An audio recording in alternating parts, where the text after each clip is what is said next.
జనం టీవీ దుమ్ములేపే ముచ్చట్ల శ్రీశైలం తాత మంచి మంచి ముచ్చట్లు పట్టుకొచ్చింది కదా. ఇవాళ సుత తయారున్నట్టేనా ఇక ముచ్చట్లలో పోదాం.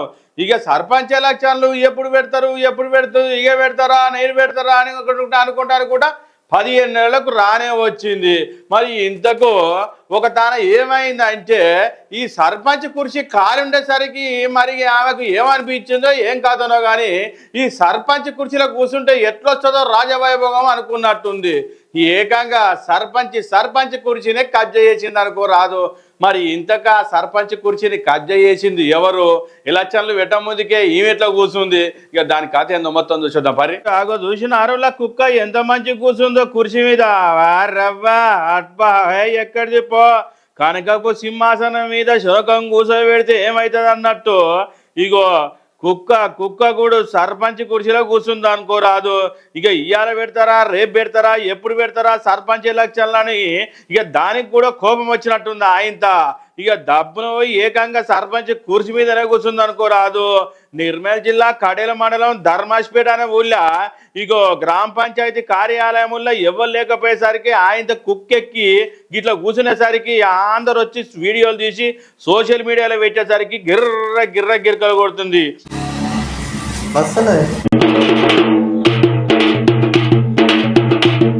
ఆయనతో ఇగో ఏ పని చేసినా కూడా కాంగ్రెస్ కార్యకర్తలకే చేస్తుర్రు.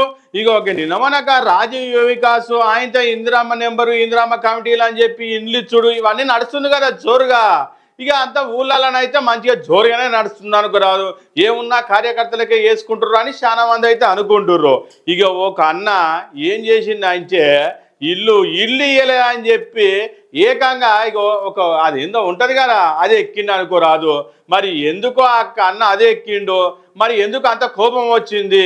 మరి 10 ఏళ్ల పొద్దుల వాళ్ళు కూడా ఒకసారి కూడా ఇల్లు ఇయ్యలే కదా, మరి అప్పుడేమి ఎక్కిండు, మరి ఈసారి ఇప్పుడు ఎందుకు ఎక్కిండు ఏందో ఒకసారి చూద్దాం. దానికి కథ ఏందో ఇక చూసిన అరుల్లా అన్న అగ్గో అరే ఎంత పెద్ద ఓటింగ్ ఎక్కిండు చూడు. ఈ ఎక్కడిది తోపంట పోయేటోళ్ళు అందరూ ఈయననే చూస్తుర్రు. ఆయనతో ఏమన్నా లవ్ ముచ్చట్లు ఆగమైండా పోరాడని అందరు అనుకోబట్టిరి.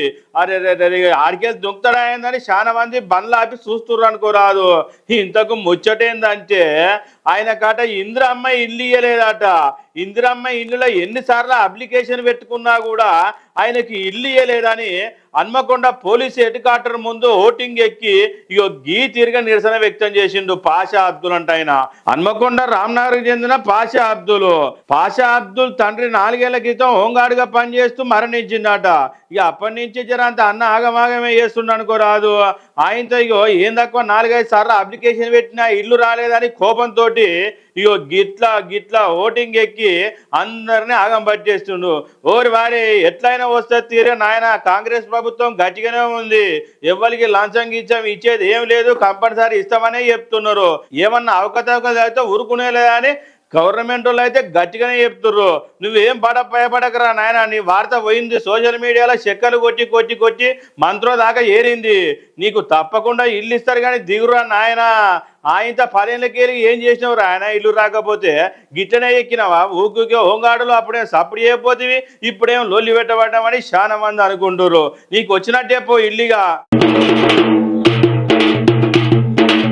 ఆయనతో చిన్న పొరగాలకు గిత బండిస్తే ఏం చేస్తారు? చిన్న పొరగాలంటే చిన్న పొరగాలు ఏం కాదు, అంతా తెలిసిన వాళ్ళే అనుకోరాదు. ఎక్కడిది ఆ సైలెన్సర్ గొట్టం కాడ ఇంత చిన్న గొట్టం ఉంటుంది కదా, దాన్ని ఇంత పొడుగు గొట్టం చేస్తారట. ఇక బండ్ల మీద రుయ్య అని శబ్దం చేసుకుంటా ఇక పక్కనోడు ఏమైతే వానికి ఏంది, వీడు శబ్ద కాలుష్యం విచ్చలవిడిగా చేస్తుంటాడు. వీనికి ఇదే ఆనందం అనుకోరాదు. ఇగో ఊకుంటారా మరి పోలీసు అన్నను? ఇక చూసినవా తీరుగా సైలెన్సర్ పట్టుకొని రోలర్ తోటి ఎట్లెక్కిచ్చిర్రో ఇక ఒక్కసారి చూద్దాం. పారి చూస్తున్నారు కూడా రోలర్ ఎట్లెక్కుతున్నదో సైలెన్సర్ మీద. అప్పుడప్పుడు పోలీసు అన్నలకి ఇట్లా మంచి పనులు బాగానే చేస్తుంటారు. మందు బాటలు ఏడబడతాడ దొరికినా కూడా గవి కూడా తీసుకొచ్చి అప్పుడప్పుడు గిట్లు ఎక్కించి రోలర్ తోటి దొక్కిస్తుంటే మందు ప్రియులకు నోరు ఊరుతుంటది. మరి ఇప్పుడు సైలెన్సర్లు అదేనోళ్ళ రాచకొండ పోలీస్ కమిషనరేట్ ఆఫీసులో ఇగో సైలెన్సర్లు దొరికినాయని పట్టుకొని తీరుగా రోలర్ తోటి ఎక్కించి చిన్న పొరగాళ్లకు బైక్ రైడింగ్ చేసే పోరగాళ్లకు తీరుగా ముచ్చెమటలు పడతట్టు ఇగో గిట్ల చేసారు అనుకోరాదు. సైలెన్సర్లు ఆహాన్ని ఊడగొట్టి రోలర్ తోటి తొక్కిచ్చి పొట్ట పొట్టు పొట్టు చేసిర్రు.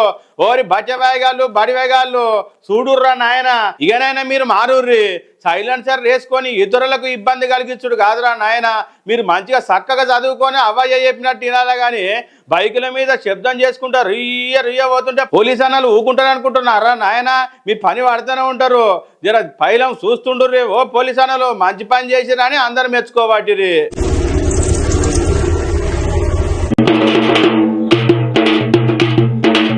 ఆయనతో ఇవాళ రేపు ఇవాళ చుట్టపోచ్చిర్రు అంటే ఏముంటదుల్లా? ఆ దప్పున అక్కడ ఉరికినమా, రప్పున కొనుక్కొచ్చినమా, వేసినమా. వేసుడు అంటే మందు కాదుల్లో, మటను మటను చికెను. చుట్టపోలు వచ్చిందా అంటే ముక్క ఉండాల్సిందే, ముద్ద దిగాల్సిందే అనుకోరాదు. వెనకడికి మా కాలంలో ఎవరు తిన్నారులా? అసలు మటన్ చికెన్ తినరు అనుకుంటున్నావా? ఎప్పటికో దసరాకో సంక్రాంతికో మొత్తాన్ని కొడితే ఏడాదికి 2 సార్లు తినేది అనుకోరాదు. ఏడాదికి 2 సార్లు మటన్ దొరికిందంటే వాడు పండుగ చేసుకున్నచ్చే. ఇప్పుడు గట్ల కాదు, దినం పండుగ అవుతుంది అనుకోరాదు. ఇంతకు ఈ పండుగ ఎంత దాకా వచ్చిందంటే ఒక్కసారి చూద్దాం పరిగా. రైట్, సుట్టమోడొచ్చినా, సావైనా, పెళ్ళైనా, పిండారైనా, ఇంకేదైనా కూడా ఇగో చూసినవా, ముక్క లేనిదే ముద్ద తీతలేదట జనాలకు. అవును మరి, కూరగాయల ధరలు చూస్తుంటే చికెన్ రేటే జరం తక్కువ కనబడుతుంది. అప్పుడప్పుడు రప్పును ఉరక చికెన్ దేను వండ పెట్ట. ఆయన మటన్ చూస్తే 1000 కందినా కూడా ఏం భయపడతలేరు. చంపుడే చంపుతుర్రు అనుకోరాదు. అప్పుడు కరోనా వచ్చినప్పుడు జర మటన్ చికెన్ తింటే జర దప్పున కోలుకుంటారని ఇంకా చెప్పంగానే ఇంకా జరంతా హుషారు వచ్చింది జనాలకు. మొత్తం మీద చంపుడే చంపుతుర్రు అనుకోరాదు. ఎక్కడిది కూరగాయల మీదకే ఓర్చుకుంటే మటన్ చికెన్ తినడాట దేశంలో ఎక్కువైందట. మొత్తం మీద మాంసాహారుల సంఖ్య దిగో బాగానే పెరిగిందనుకో రాదు. ఇది నేషనల్ అకౌంట్స్ స్టాటిస్టిక్స్ 2025 ప్రకారము గణాంకాలు వాళ్ళు చెప్పిన ప్రకారం ఇక గిట్లుందనుకో రాదు. ముక్కలేనిదే ముద్ద దీతలేదట జనాలకు. ఏ పండ్లు కూరగాయల ఖర్చులు తక్కువ ఉన్నాయట. ఇక మొత్తం మీద ఇవిటి ఖర్చు, రవాణా ఖర్చు కూడా జర అంతంత మాత్రమే పెడుతుర్రాట. మరి బట్టలకు కూడా పెద్దగా ఖర్చు ఏం పెడతలేరాట, చెప్పులకు బట్టలకు. మరి మటన్కు ఆల్కహాల్కు అదే నోళ్ళు మటను మందుకు మాత్రం అడ్డగోళ్ళ ఖర్చు పెడుతుర్రు అనుకోరాదు.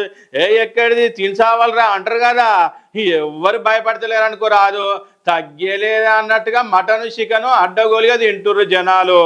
ఏది ఏమైనా ఇగో మటన్ చికెన్ తింటే మరి జనాలకు వచ్చినంత మంచిగా అవుతుందని కరోనా మూమెంట్లో చెప్పినట్టే జనాలు బాగానే తింటుర్రు. మరి చూడాలి రేపు ఇంకా ఏమవుతుందో. అన్ని దేశాల మీద విడిస్తే మన దేశమే ఎక్కువ మటన్ తింటట్టు ముందు లెక్కలలో ఎక్కతట్టే కొడుతుంది.